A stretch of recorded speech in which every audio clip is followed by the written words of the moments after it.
Welcome everyone to this video. I have a new setup right now and a new tournament has begun. It's the Sinquefield Cup that's happening currently in the US. It starts late in the night at 11:30 p.m. Indian time. So I'm not able to do live commentary on it.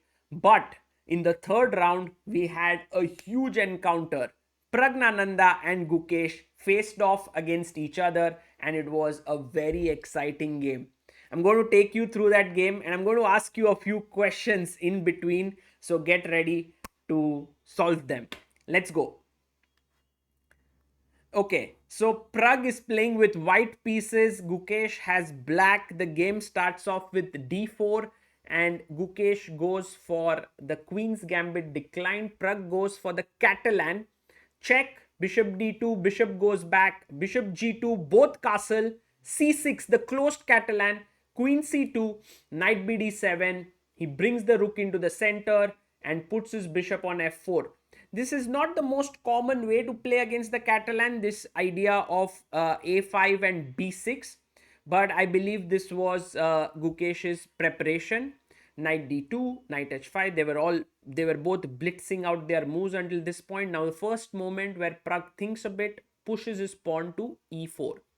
Rook goes to c8, rook a c1, bishop b7, and now Pragg thought for a while and played queen b3. It was also possible here in such a position to make a move like h4. And now you can see the dynamics. If you play the move f6, then I have a very powerful move here, cd. And if you take cd, I will put my bishop on c7 with a very good position for white. Okay. And if you play here taking the bishop, I will take your knight on, I'll take this pawn and attack your knight, and this is already a winning position for white. Let's say knight f6, I can take on e5, and this is a very, very powerful position.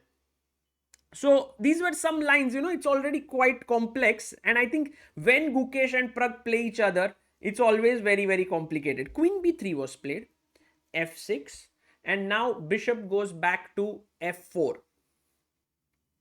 Here Gukesh played f5, very interesting move, and Pragg took. He took on f4, takes back, took on d5, and knight e5. So if you look at the white structure, it has been mangled up slightly, but Pragg believes in the power of his pieces. The bishop is open, the knight is in the center, it looks very good. And here bishop b4 played by Gukesh. He took on d7, queen d7, cd5. And this is where an important moment came about. Black took back bishop d5. And I want to ask you a couple of questions here. If rook c1, you take back. And if black took here, you lost a piece. But d takes e6. This is going to happen. Queen e7. And now white to play. What do you play here? Important moment. Yes, the right move here where rook is hanging. So rook c7. Beautiful move which Pragg had seen. Queen c7, e7 check, and then you are losing the game. It's over. It's a mating attack. So this was a very important moment here, that the calculation was done by Pragg, which is why he could take here cd5. So Gukesh said, okay Pragg, respect for your calculation, bishop d5, I'll take. Bishop d5. Once again, you can't take on c1 because of bishop e6 check and you lose the queen. So queen takes, pawn takes, and we have knight f3. And we reach this position, seems around even, equal pawns, but Pragg feels that his knight would be a monster on e5, which is correct. So Gukesh quickly tries to bring his king to the center and then brings his bishop here in order to contain the knight. Check, king here, check, and we reach this position. So both the minor pieces have been traded, but white's pawn structure, this pawn on g3 has a great future, has gone to e5 and is a very, very powerful pawn. But the position is still roundabout even. King e6, good blockade. here b3 and g5, good move, f4. And here I felt Gukesh went wrong. He should have gone h6 and the position is equal. But I don't know what happened to him. He just took on f4. And Pragg was like, thank you so much, Gukesh. I'm coming here. Okay, maybe Gukesh thought if you take on f4 here, maybe I'll get this check, I'll get counterplay. But Pragg was very quick. He went rook g1. Now both rooks facing off against each other. What's going to happen next? He took here and Pragg very smartly took here. Very important move. Because if you took back on g1, check, and rook d3, it's black who's winning now. So first did this. Now king d7 was played. This is, I think, a very important moment in the game, which was a mistake by Gukesh and gave Pragg winning chances. Rook f1 check was needed. And after king e2, you can go rook h1. The position is still very complicated. White still has some chances here, but it should end in a draw. Let's say rook c6 check, king f7, rook takes b6, rook takes h2 check, and king f3. Maybe white is better here. Maybe you have to play very accurately with h5. It just goes to show that this position was very tough for Gukesh. So he played king d7 in this position, first attacking the rook. And now Pragg found a good move, rook b8, defended it, and went on the other side. Check, king e2, rook b1, and now came rook takes h7 check, another check pushing him back, check, and now h4. And the h pawn combined with the e pawn are just too strong. So check, king f3, check, king f4, rook b4, played h5. Here, I mean, there are many moves which are winning. Even king takes f5 is winning. But we come to a critical moment now. Check, king f5, and rook d1. So here, Pragg pushed his pawn. He's still completely winning. d4 was played by Gukesh. And at this point, Pragg had a super strong move. He did not botch up the win yet, but he had a very powerful move. Can you find it? White to play and win. So e7 does not cut the bill here because of rook e1 and black is fine. The winning move here is the very powerful move rook h8. And the point is, I'm threatening e7 and e8. So you need to actually think about it. If you go rook e1, I have my h pawn running down, which is very quick, and I'll give a check and make a queen. So you go king d6, which looks like a logical move here, one way. And then I have this check, which is very strong. King d7, king e7, rook d7, king e8. And now finally I go king e5, d3 and king d6, d2, and here rook b7 with a threat to checkmate, and it is white who makes a queen first in this position. H6, rook comes here and it's a checkmate. So king has to go to g8. It's the only move.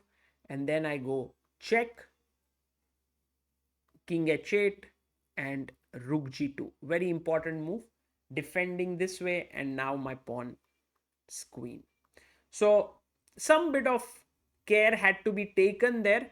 But also, like for example, instead of king d6 here, there could also have been check, king here, check, king here, check, king here, goes here, h6 and h7. White is way faster and wins.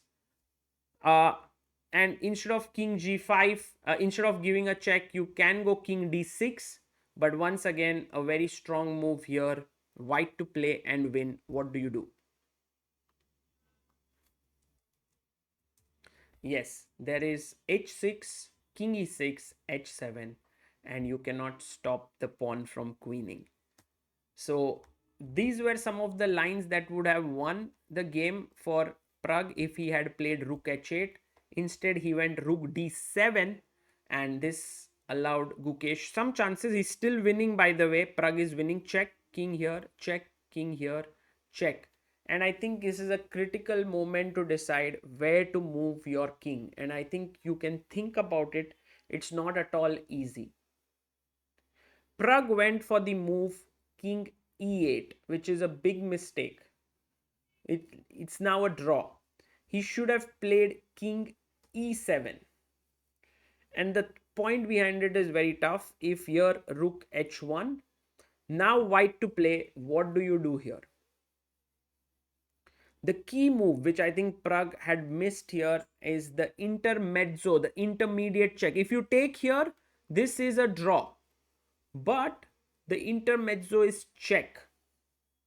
And this move is so tough because now if king here, then I take, you take here, and I have the very important check. And then king d6, and then I start pushing my pawn forward. And if you come up here, now my king goes to d7. If you take, I go e7, and I'm winning once again. This is a winning position. So this is the reason why he should have gone king e7 with the idea of giving a check next. But instead he went king e8, and then rook came here. Pawn push. He took, and very important move here, b5.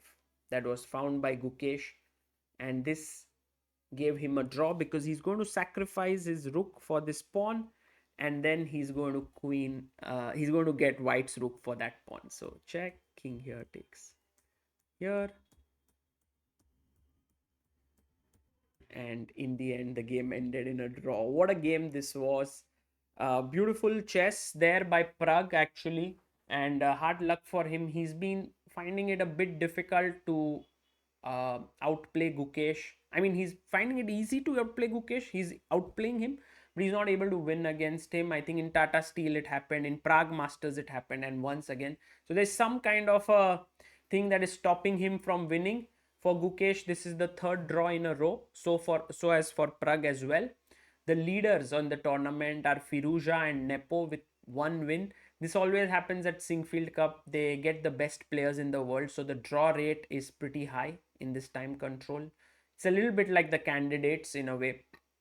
But here you can see that Firouzja and Nepo are leading. And I wanted to cover this game Nepo versus Anish Giri, which I'll do in another video soon. But for now, I leave you all with this bit of analysis that we did. I hope you liked it. There are 6 more rounds to go in this tournament, and I'll be bringing you more coverage. For now, bye bye.